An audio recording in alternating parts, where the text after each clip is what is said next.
100 দিনের কাজের টাকা না দেওয়ায় বনসৃজন ব্যাহত হচ্ছে বলে অভিযোগ করলেন রাজ্যের জনস্বাস্থ্য কারিগরি দপ্তরের মন্ত্রী পুলক রায়।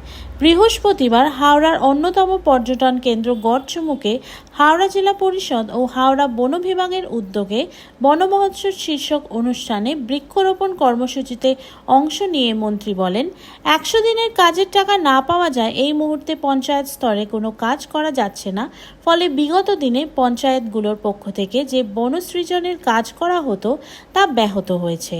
তবু মুখ্যমন্ত্রী মমতা বন্দ্যোপাধ্যায় নিজস্ব উদ্যোগে 100 দিনের কাজে শ্রমিকদের টাকা দেওয়ার ব্যবস্থা করেছেন। প্রসঙ্গত এদিন মন্ত্রী পুলক রায় তথা স্থানীয় বিধায়ক জানান, আগামী দিনে গড়চুমুক চিড়িয়াখানায় জিরাফ এবং বাঘ আসতে চলেছে। এছাড়া নবগ্রামে ভাগীরথী নদীর তীরে যে চর জেগে উঠেছে তার ওপর বনভূমি তৈরি করা হবে বলেও জানান মন্ত্রী পুলক রায়। এদিনের অনুষ্ঠানে উপস্থিত ছিলেন হাওড়া জেলা শাসক দীপপ্রিয়া, হাওড়া জেলা পরিষদ সভাধিপতি কাবেরী দাস, সহসভাপতি অজয় ভট্টাচার্য, বিধায়ক অরুণাভ সেন, নির্মল মাঝি প্রমুখ।